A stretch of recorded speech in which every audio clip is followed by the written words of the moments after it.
కూటమి ప్రభుత్వం ఏం చేసిందని గౌరవ ముఖ్యమంత్రి గారు చాలా అద్భుతంగా తెలియజేశారు.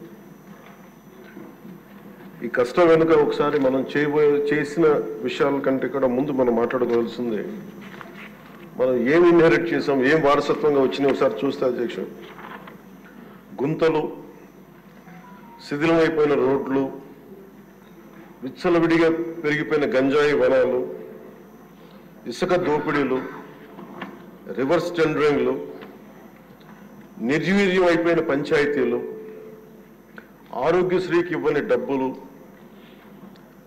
రామతీర్థం రాముల వారి విగ్రహం నరికివేతలు, 219 ఆలయాలు అపవిత్రం చేయడాలు, మద్యం దోపిడీలు, ఎర్రమట్టి దిబ్బల దోపిడీలు, కూల్చివేతలు, వీటిని వారసత్వంగా తీసుకొచ్చాం అధ్యక్ష.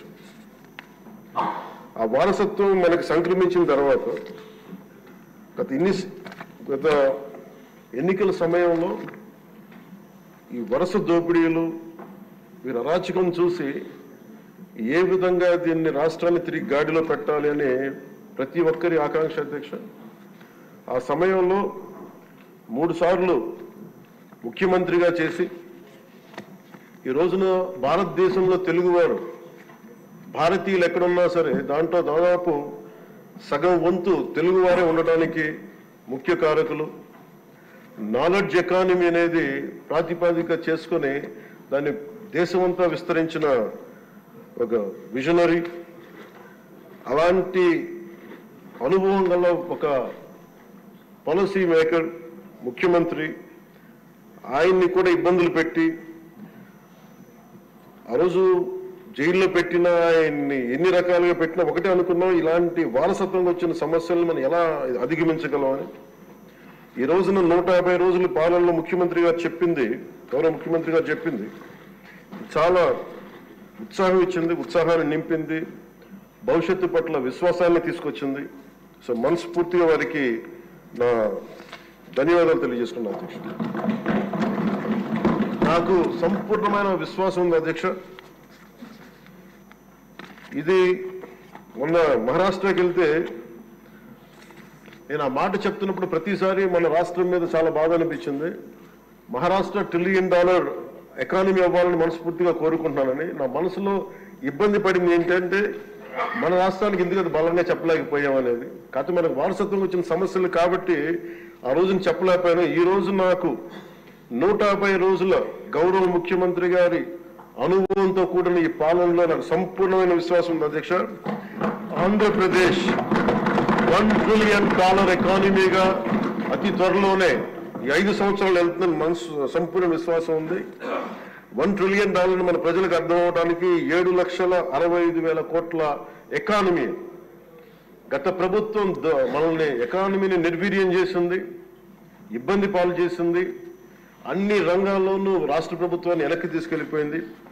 ఈ పరిస్థితుల్లో గౌరవ ముఖ్యమంత్రి గారి అనుభవం, మీ పారదర్శకత, మీ విజనరీ దృష్టి, ఇవన్నీ కూడా మాకు ఈ $1 ట్రిలియన్ ఎకానమీ వైపు పరిగెడుతున్నాయి అన్న దాంట్లో ఏమాత్రం సందేహం లేదు అధ్యక్ష.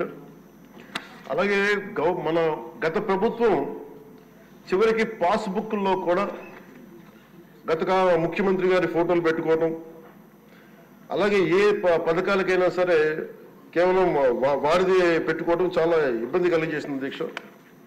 ముఖ్యంగా ముఖ్యమంత్రి గారు వచ్చి, గౌరవ ముఖ్యమంత్రి గారు వచ్చి ఎప్పుడు కూడా ఎవరికి కూడా గుర్తింపు లేనివి, ఆలోచించనివి కూడా వాళ్ళని ముందుకు తీసుకొచ్చి వాళ్ళని ముఖ్యంగా నేను చెప్తుంది, మొన్న చాలాసార్లు కొన్ని సందర్భాల్లో ముఖ్యమంత్రి గారి దృష్టికి తీసుకెళ్తే యల్లాప్రగడ సుబ్బారావు గారి గురించి ఎవరికి తెలియదు అధ్యక్ష, చాలా తక్కువ మందికి తెలుసు. వారి పేరుని నేను ఒక మాట ప్రస్తావించగానే ఆయన దృష్టికి తీసుకురాగానే ఆయనకి పేరు పెట్టడం ఆయన దార్శనికతకి చాలా అర్థం పడుతుంది అధ్యక్ష. ఎందుకంటే ఎవరెవరి పేర్లు నిన్నగాక మొన్న వచ్చిన వ్యక్తి పాస్బుక్లకి పేర్లు ఆయన ఫోటోలు వేసుకున్న దాన్ని నిజంగా దేశం కోసం ప్రజల కోసం కాంట్రిబ్యూట్ చేసిన వ్యక్తికి అది గుర్తించడం అనేది మనస్ఫూర్తిగా ముఖ్యమంత్రి గారికి నా ధన్యవాదాలు తెలియజేసుకున్నాను అధ్యక్ష.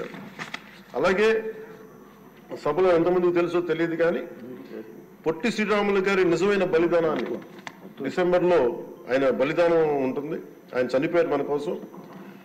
దాన్ని రాష్ట్ర ప్రభుత్వం అధికారం దినంగా దాన్ని జరుపుకోవాలని చెప్పి ముఖ్యమంత్రి గారు మా దృష్టికి తీసుకొచ్చారు. దానికి కూడా వారికి సంపూర్ణ కృతజ్ఞతలు తెలియజేస్తున్నాను. ఈ రాష్ట్రం ఎవరి బలిదానం మీద అయితే ఆధారపడి ఉందో, ఎవరి బలిదానం మీద ఈ రాష్ట్రం వచ్చిందో, అనేక లింగ్విస్టిక్ స్టేట్స్ ఎవరు బలిదానం మీద ఆధారపడి వచ్చిందో ఆ వ్యక్తిని రాష్ట్రం నిజంగా గుర్తించుకోలేదు. మొట్టమొదటిసారిగా దాన్ని గౌరవ ముఖ్యమంత్రి గారు దాన్ని ముందుకు తీసుకొచ్చి గుర్తించే పరిస్థితిని తీసుకురావడం మనస్ఫూర్తిగా వారికి నా అభినందనలు తెలియజేస్తున్నాను అధ్యక్ష. అలాగే కన్యకా పరమేశ్వరి ఈ ఆవిడ బలిదినాన్ని కూడా అధికార దినోత్సవంగా జరుపుకోవటం నిజంగా వారికి మనస్ఫూర్తిగా నా ధన్యవాదాలు తెలియజేస్తాను అధ్యక్ష. గత కాలంలో ఫస్ట్కి సార్ నేను ఒక ప్రభుత్వ ఉద్యోగి కొడుకుని అధ్యక్ష. మాకు ఏదైనా సరే నెల మొదటి రోజున ఉద్యోగాలు మనకి జీతాలు వస్తాయనేది మాకు చిన్నప్పటి నుంచి అలవాటు. అలాంటిది గత ప్రభుత్వ కాలంలో ఏనాడు 1వ తారీఖున జీతాలు పడలేదు, 1వ తారీఖున ఏవి పడలేదు. అలాంటిది 1వ తారీఖున ప్రభుత్వ ఉద్యోగులందరికీ టెన్షన్గా ఆ జీతాలు పడ్డ మనస్ఫూర్తిగా ముఖ్యమంత్రి గారికి అభినందనలు తెలియజేస్తాను. అలాగే 64 లక్షల మంది బెనిఫిషరీస్కి లబ్ధిదారులకి 4,000 చొప్పున వారికి 1000 రూపాయలు పెంచి మరి ఇవ్వడం మనస్ఫూర్తిగా వారికి నా అభినందనలు తెలియజేస్తాను. అది కూడా అందరూ వెళ్ళి వారి చేతికి అంటే దీనికి ఏ వ్యవస్థ అవసరం లేదు, ఉన్న వ్యవస్థని సమర్థవంతంగా వాడుకొని ఇంటికి క్యాష్ చేరవేయటం మనస్ఫూర్తిగా వారికి నా అభినందనలు తెలియజేస్తాను అధ్యక్ష. అలాగే పంచాయత్ డిపార్ట్మెంట్ సంబంధించి 1,452 కోట్లు మేము ఇప్పటికి ఖర్చు చేసాం అధ్యక్ష. అలాగే ఇండిపెండెన్స్ డే సెలబ్రేషన్స్ కూడా చాలా ఘనంగా జరుపుకున్నాం, డబ్బులు పెంచి అనేక సందర్భాల్లో తెలియజేశాను. 13,326 గ్రామ పంచాయతీలకి జాతీయ ఉపాధి హామీ పథకం కింద పల్లి పండుగ ద్వారా 4,500 కోట్లు నిధులు విడుదల చేశాం అధ్యక్ష. అలాగే గౌరవ ముఖ్యమంత్రి గారి ఈ నాయకత్వంలో ఈ ప్యాడీ డ్యూస్ రైతులకు కావాల్సింది 1,674 కోట్లు రిలీజ్ చేసి నిజంగా మీరు రైతాంగానికి మీరు ఎంత అండగా ఉంటారని మాటలతో కాదు చేతుల్లో చూపించారు అధ్యక్ష. వారికి మనస్ఫూర్తిగా నా ధన్యవాదాలు. అలాగే ప్రభుత్వానికి మన కేంద్ర ప్రభుత్వానికి ఎంత అండగా ఉంది మోడీ గారి ఆధ్వర్యంలో ఉన్న కేంద్ర ప్రభుత్వం ఉండడానికి అమరావతికి 15,000 కోట్ల రూపాయలు, పోలవరంకి 12,500 కోట్ల రూపాయలు, రైల్వే ప్రాజెక్ట్స్ దాదాపు 70,000 కోట్ల పైచిలకు, హైవేస్ అయితే దాదాపు ఇప్పటికే 55,000 కోట్ల రూపాయలు ఈరోజు మనకి ఇచ్చారు అధ్యక్ష. దాని పనులు జరుగుతూ ఉన్నాయి. అలాగే ముఖ్యమంత్రి గారికి కూడా ముఖ్యంగా మిడ్ డే నేను అడిగింది ఏంటంటే ముఖ్యమంత్రి గారిని డొక్కా సీతమ్మ గారి పేరు ఏదన్నా పథకాన్ని క్యాంటీన్ పెట్టండి అంటే ఆయన ఏకంగా దీనిలో నారాయణ గారికి కూడా ముఖ్యమంత్రి గారు ప్రత్యేకంగా నా ధన్యవాదాలు తెలియజేస్తున్నాను అధ్యక్ష. మధ్యాహ్న భోజన పథకాన్ని విద్యార్థుల మధ్యాహ్న మిడ్ డే మీల్ స్కీమ్కి డొక్కా సీతమ్మ గారి పేరు పెట్టడం మనస్ఫూర్తిగా వారి చేతులు ఎత్తి నేను నా మనస్ఫూర్తి గారికి కృతజ్ఞతలు తెలియజేస్తాను అధ్యక్ష. అలాగే ఇలాంటి స్ఫూర్తి చూసి నాకు కూడా వ్యక్తిగతంగా నేను ముఖ్యంగా ఆయన లీడర్షిప్ ఎబిలిటీ, ఒక క్రైసిస్ వచ్చినప్పుడు ఒక నాయకుడు ఎలా ఉండాలి, ఒక వరదలు వచ్చినప్పుడు ఎలా ఉన్నారనేది మనకి విజయవాడ బొడిమేరు వరదలప్పుడు అసలు ఆయన చూపించిన నాయకత్వ పటిమ ఇవన్నీ చాలా ఆదర్శనీయం అధ్యక్ష. మేము వెళ్ళి కాళ్ళు మన చొక్కా మడిచి ఆయన దిగి బురదలో నడిచి దిగి ఆయనకి అవసరం లేదు, ఆయన చేయించవచ్చు. ఒక కమాండ్ సెంటర్లో కూర్చొని చేయగలిగే సత్తా ఉండి కూడా మా అందరికీ ధైర్యం నింపడానికి, మా అందరికీ భరోసా నింపడానికి, ప్రజలకు ఆ భరోసా ఇవ్వడానికి ఆయన నడిపించిన తీరు యంత్రాంగాన్ని చాలా అభినందనీయం అధ్యక్ష. అలాగే జల్ జీవన్ మిషన్ కి సంబంధించి అధ్యక్ష ఈ రోజున గత ప్రభుత్వం ఫిల్టర్ బెడ్స్ కూడా మార్చలేదు అధ్యక్ష. అంటే 4 లక్షలు అవుతుంది. అంటే ప్రతి నెల మొదటి లేయర్లో మొదటి శాండ్ తీసి అది అసలు కనీసం అది కూడా కనీసం ఫిల్టర్ బెడ్స్ మార్చని కాడికి ఈ రోజు పొద్దున మన అసెంబ్లీలో కూడా మాట్లాడిన గౌరవ సభ్యులు కొంతమంది తీసుకొచ్చింది కనీసం మనకి కిడ్నీ వ్యాధులు ఎక్కువైపోతుంది, కనీసం ఫిల్టర్ బెడ్స్ కూడా మార్చలేదు. కనీసం ఫిల్టర్ బెడ్స్ మార్చిన కొంత ఇంపాక్ట్ తగ్గుద్దని అంటుంటే నిజంగా అనిపించింది అధ్యక్ష. జల్ జీవన్ మిషన్ మేము ఇప్పుడు దాకా గౌరవ ముఖ్యమంత్రి గారి నాయకత్వంలో ఆయన విజన్ తోటి జల్ జీవన్ మిషన్ ఈ రోజున అందరికీ మాటిస్తున్నాం అధ్యక్ష, రాష్ట్రానికి మాటిస్తున్నాం. జల్ జీవన్ మిషన్ మన కేంద్రం మనకి గౌరవ ప్రధానమంత్రి గారి ఆశీస్సులతో గౌరవ ముఖ్యమంత్రి చంద్రబాబు గారి నాయకత్వంలో మునిపెన్నడూ లేని విధంగా భారతదేశంలోని ఎప్పుడు కూడా జల్ జీవన్ మిషన్ ఏ స్థాయి ఇది ఒక మౌనంగా చేస్తాం అధ్యక్ష. ఆ మాట మేము అందరం కమిటెడ్గా ఉన్నాం అధ్యక్ష. అలాగే లా అండ్ ఆర్డర్కి సంబంధించి లా అండ్ ఆర్డర్లో ముగ్గురు ఐపీఎస్ ఆఫీసర్స్ ని ఏకకాలంలో సస్పెండ్ చేసిన ఘనత, వాళ్ళు చేసిన తప్పులకి ఆ ధైర్యం కావాలంటే ఆయన అనుభవం చాలా స్పష్టంగా తెలియజేస్తుంది. అలాగే లా అండ్ ఆర్డర్ సంబంధించి ఇంకొకటి గాంజా.